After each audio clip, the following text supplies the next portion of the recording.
আজকে আমরা করবো জাম মাখা। পড়ে গেছে, যাই হোক। সৌরি ভূতের মতো এসার জন্য। যাই হোক, আমি রান্না করে এসে গেছি। কারণ এখন একটা মাখা করবো, সো একটা প্লেট নিয়ে নিই, আর সেটাতে আমি দেবো জাম। ওকে, আমি ছোট্ট একটা প্লেট নিয়ে নিয়েছি। এখন এটার মধ্যে দেবো এই জামগুলো। আমি বীজি শুদ্ধ খেয়ে ফেলবো এগুলো, মানে দানা শুদ্ধ। আপনার কি দানা খান? আমি খাই না, মজা করলাম আর কি।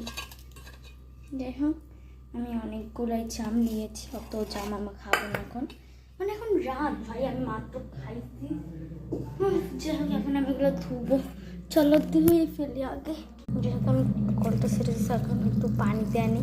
এটা আগে আমার পানিটা কখন রাইখেই দিতে হবে, যাতে এটা যত কষ আছে মানে সবের পানির মধ্যে রেখে দিই। যাই হোক, অনেকক্ষণ আসার পরে এখন এটাকে আমি পানি ফালাবো, তার ফালাই। সেই দেখেন, আমি এখন নিয়ে যাচ্ছি মশলা দেওয়ার জন্য।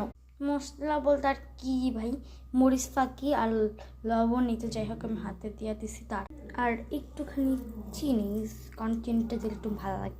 চলো এখন আমরা এটাকে মিক্স করি। ওকে, তো আমার এখন এটাতে মাখানো শেষ।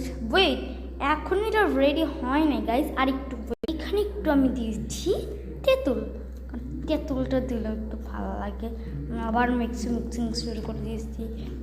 মানে কি যে ভাই, এটা খেতে অনেক মজা লাগবে। আপনারা তেঁতুল নাও দিতে পারেন, আমার ইচ্ছে করছে তাই দিয়েছি আর কি।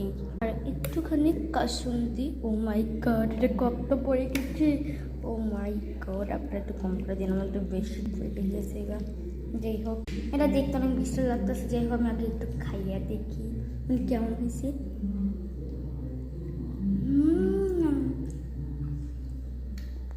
এক কথায় অসাধারণ, ট্রাই করতে ভুলবেন না সবাই।